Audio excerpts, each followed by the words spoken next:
Hello, Ajit. Yes, yes, welcome. Hello. Um, I have few short questions, and the first one I would like to ask you something related to provings. First of all, thank you Yes, very much that you agreed to be a part of board of this conference and the projects we have. It's called Provings to the World. yeah. Uh, and I would like to ask you the questions that I heard several times last days. Why we need new provings? We have so many remedies. We have so many good proved remedies. Uh, do you think that we need actually provings? How you will answer this question? Yeah. You see that the first thing very important is that I really congratulate the team for these efforts to come out with the proving. Now the question is whether we need it. The answer is that really we need it. Why I will tell you. The first thing is that new proving gives us new weapons in the hand of a homeopath who has to treat billions of people in the society. Although we have very good remedies in our armamentarium, we have to understand that this process is an unending process. This is unending because human beings are ambitious, they are perfect, they want to do everything in a perfect manner. They want the weapons which are more modernized, the weapons which are being used repeatedly, and we come to the scientific and clinical verification of them. So all this process is an ongoing process. This is the reason why our old remedies were suspected in terms of their potentiality. Many of our old remedies were reproved under control conditions. Now let us take, for example, the coronavirus, which is a novel, a new virus. Maybe it is beginning coming from the SARS, the way in which it has mutated more than 20 times, and the way in which it is able to produce pathologies is everything new about this virus. Then we must have a remedy prepared from the coronavirus, which could be COVID-19 virus. This will be useful not only as a preventive, but in a way now we use tuberculinum as a remedy for n number of clinical conditions, which is a big weapon in the hands of a homeopath today. Based on the pathology, based on the you see cytokine storm, based on the clinical verification over more than 200 years. In the same way, when we have a futuristic vision of homeopathy, rather, I will say that not to pay attention to such good remedy will be an injustice to the homeopathic concept of homeopathic vaccination. So I have a rather an appeal that don't say no to good homeopathic proofing remedies. Now, as far as you see the coronavirus is concerned, the way in which it has engulfed the globe, millions of people are affected, hundreds of thousands are dying. So we need a remedy. Now, not only I will be after you to appeal to the profession in terms of COVID-19 as a nosode, which is based on the isopathic principle, but we also need some remedies to be proved, and we have to see how much they are useful. Let us take, for example, we have three remedies coming from magnetic pole. We have, for example, magnetis polyambo, which is prepared from both poles of the magnet. Then we have one remedy which is prepared from the north pole of the magnet, which name is magnetis polus arctitus. And the third remedy which we have is from the south pole of the magnet, the so-called magnetis polus australis. Now, these remedies are not thoroughly proved. Many homeopaths know them, many homeopaths use them. Still, we need a big clinical confirmation of this.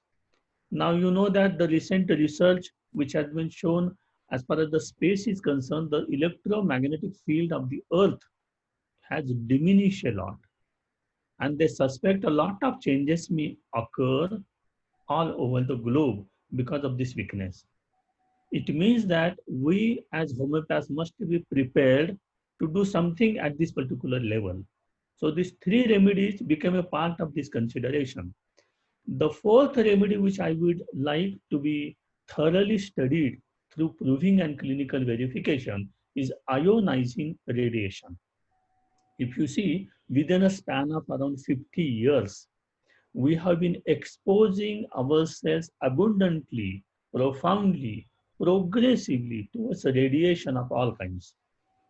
Not only to the sun, rather, I will say that most of the people in the cities have shunned their body to the sun, but exposed to the radiation, which is a artificial radiation, going from our UC wristwatch to many other items. So naturally, the radiation is increasing around the people. This may have a big role to play in the outbreak of many virus diseases. So this ionizing radiation is a fantastic idea to prove. There is a third remedy which I want you to take into account apart from this one, is the UC electricity. You know, as far as the evolution of many outbreaks of the virus is concerned, Rudolf Steiner from anthropozoological school used to say that whenever you took into account something like magnetic field, something like a rapidity, something like uh, you see mobile or 5G, whatever may be internet, then the outbreaks of the viruses have attacked the human being. This is the idea. So now I think that with this idea, we have to prove and clinically confirm mobile UC phone, mobile radiation. Then we have to also prove you will find 5G mobile, because 5G mobile and according to the Rudolf Steiner idea of anthropozoology, this outbreak of coronavirus may be connected, because you see the whole universe is a very mysterious one, and it is difficult that the human beings will understand everything. It takes many years to unfold the mystery of the universe. So we have to understand that, yes, maybe many years, we don't know, but we can start using and making a research in our own way. Maybe single blind, maybe double blind, maybe randomized or non-randomized, whatever may be. But we must possess the weapons and we must start using them at many levels. I have been using, for example, ionizing radiation as a remedy in those people who are exposed to radiation, and in those people where I have found radiation has been used for the sake of treatment of cancer cases. And I have found very good results with ionizing radiation uh, as a remedy, as an intercurrent remedy, especially in cancer cases. So this is what I want to tell, and why we should say no to new remedies. Because new remedies which are not been explored may be big remedies in future, like sulfur, like tuberculinum, like bacillinum, like syphilinum. So phosphorus, for example, if say for example phosphorus is not a remedy in homeopathy, and now it's a new remedy for homeopaths, do you want to say that we will not use phosphorus? So this thinking that we don't need remedies is not a good idea. We will say that yes, at least when we have crossed more than 5,000 remedies in our Mater Medica, I understand it is very difficult to integrate them, to collate them, to compare them, to discriminate them, to have a good proving data of them. This is all a very Herculean task for the homeopaths, especially for a small community of homeopaths. But it doesn't mean that we are small. Homeopathy is small. We can make ourselves big. We can have a large gatherings. And now because of the corona outbreak, there is a big change as far as the people are concerned, not only in India, but in many parts of the world. What is this homeopathy? What are these small pills? What is arsenic album? So these are the thinking processes which have begun even in common people. In India, for example, ICMR, Indian medical research, you see, big institute of the government has taken the research modality of understanding the value of homeopathy as a prophylaxis and also as a treatment modality. This is the first beginning that government of India initiated this tie-up with Central Council for Research in Homeopathy.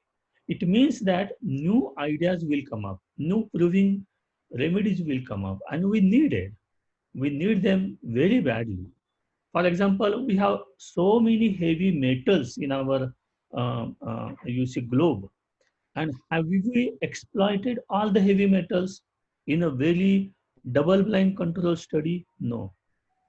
So we need it because if you take, for example, strong pathological cases and the role of heavy metals, then we need a good proving, we need a good clinical data, and we need a scientific outlook to all these matters. And no science is, you see, stoppable. And this is true for the human medicine like homeopathy. Our repertoire is subject to growth, our materia medica is subject to growth. So naturally, it is an unending process. And even if some people say that we are not in favor of the new drugs, I will guarantee you, people will not stop it.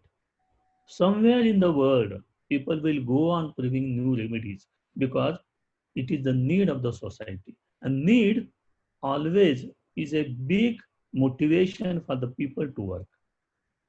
Yeah. So I will conclude by this sentence.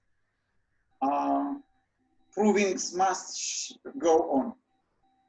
Yeah. You see, Roman, there is one more thing which is very important. Proving is the greatest contribution of Hanuman to the mankind. In such a large way, the remedy must be proven healthy human beings. It's the greatest idea, a very wisdom idea. In a way, Hanuman perceived it, followed it. He proved 95 remedies within his lifetime. We cannot prove even 5 remedies each in our lifetime.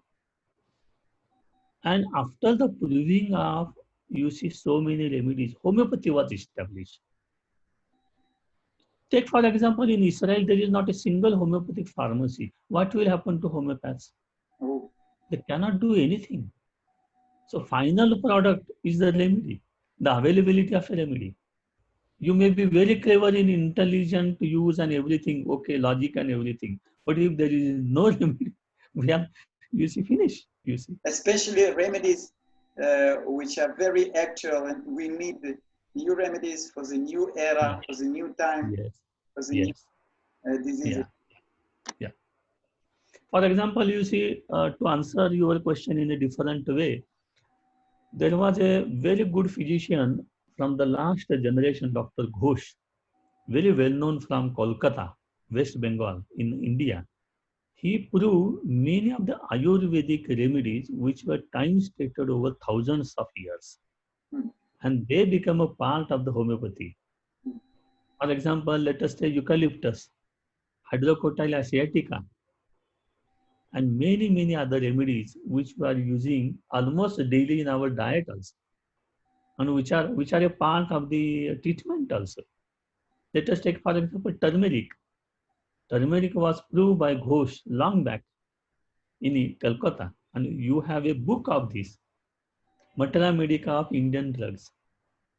So we use mother tincture of this. We use, for example, many potencies of this. For example, there is a remedy called as a Kalmeg, which is a very important remedy for whooping cough. Now, this remedy is found to be extremely useful in potency also. So, for example, I have a case where I am using many of our regular medicines for 8 to 10 days in whooping, and the bout of the cough is very severe, and I use Calmeg and the patient is better. It is a great joy, no? So it is like this. So it is a big load for the homeopath, more than 6,000 remedies. So what? Human beings are human. 1 person may feel the load, another person may not feel the load. So it is all individualistic process of perceiving it to have an approach towards it. But I don't think it will be stoppable. Rather, I have a feeling that after the corona outbreak, the proving will increase. There are a lot of scientific research modalities that are going to develop in homeopathy in the nearest future. This is what I see. Yeah. Ajit, thank you very much for this answer. Okay. Okay. Yeah.